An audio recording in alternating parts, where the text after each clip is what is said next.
How meaningful do you think Bitcoin is for the society in general? It's very important. It's very important. And the reason it actually goes back to the fundamental rights as a human being. It goes back to the word freedom.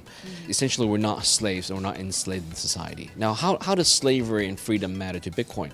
Well, if you think about it, the governments have enacted so much control over the money. Essentially, people who have now made money are enslaved to the governments because the spending restrictions, who they can transfer it to, how much they can receive, and also the value of the money is also completely and arbitrarily controlled by the central banks through inflation and so on and so forth. Cryptocurrency will give the power back to the people. As long as they store it well, they can at least have the value. Right now we understand that the value is very highly volatile, so there's a downside to it right now because we're in the early days. We're barely in the 10th year of Bitcoin, but give it another 10 years, give it 50 years, I think it'll be very important to the people of the world. Obviously, you have seen a lot of changes. What are those significant changes that happen in crypto landscape in general? I remember distinctly in 2011, even as recently as 2013, saying the word Bitcoin into a crowd, no one would understand what you're talking about. The idea of a Bitcoin, a digital coin, that was just unheard of. So now, through years of pushing it in the media, finally the world knows about Bitcoin. They also know about the word blockchain. They also know about the word tokens and so on. Whenever we watch mainstream media coverage, they usually talk about the surface of what blockchain or what Bitcoin is, but not really what's happening, which is constantly changing. The industry is constantly changing technically and even support of communities. So what do you think about that? It's hard. It's hard. Even myself, over the last 7.5 years, I've gotten a deeper and deeper understanding of Bitcoin every year into my 7.5 year journey. So I've developed a very deep understanding of Bitcoin. Very few people realize the essence of Bitcoin is that now information is money. So it's not about something physical you hold. It's not about having ownership under my title, under my name. For example, real estate, even the car I buy, for example, is owned under my name, and the government enforces it. There's a matching of my name and the asset, the real estate or the car.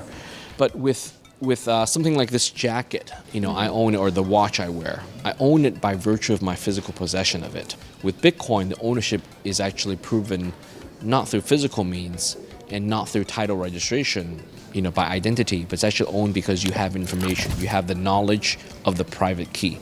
So people don't get that, and that's fine because not everyone's a computer scientist, not everyone's an economist. Slowly, I hope to spread that message that that's the essence of Bitcoin, because now people can own Bitcoin by having the information. And then that could be information of owning, one Bitcoin, which is $6,000, or it could be a tenth of a Bitcoin, or even 100 Bitcoins. It could be millions of dollars worth of Bitcoin just by knowing it. And at the moment, we know that there is a divide between Bitcoin Legacy, Bitcoin Core, Bitcoin, and Bitcoin Cash. Yeah. Do you think they can coexist? Oh, absolutely, absolutely. The best analogy is it's like religion. If you look at the world's religion, there's many, many religions. I don't claim to be an expert here, but I think several of them all trace back to the same roots. Today we have the biggest two groups are Bitcoin and Bitcoin Cash. So to me, when it comes to Bitcoin, I'm a Bitcoin maximalist. But what I tell people is, I see both Bitcoin BTC and Bitcoin Cash BCH as legitimate children of Bitcoin. So they're both my children. I have both of them. And it happens that one of them today, BTC, has much higher market price than BCH, the other. But we're way too early. Does that mean the other is better than... Again, if you count better as more people support it with a higher price, then BTC is better from the market sense.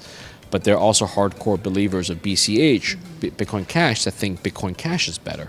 So it's very subjective what is better. Very good point.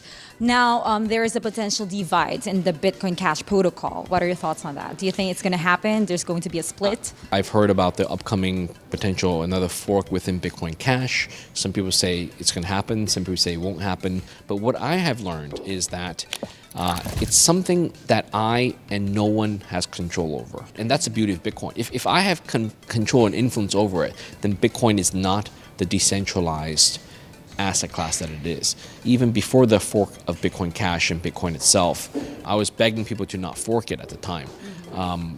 But it's so forked. So that actually proves the fact that Bitcoin is quite decentralized, that no one can force it. No governments, not even people, regular people or miners, or there's no centralization in it to force it one way or the other.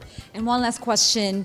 What do you think the community, the Bitcoin community or crypto community should do to be able to educate more people when it comes to the benefits, the advantages of using cryptocurrencies?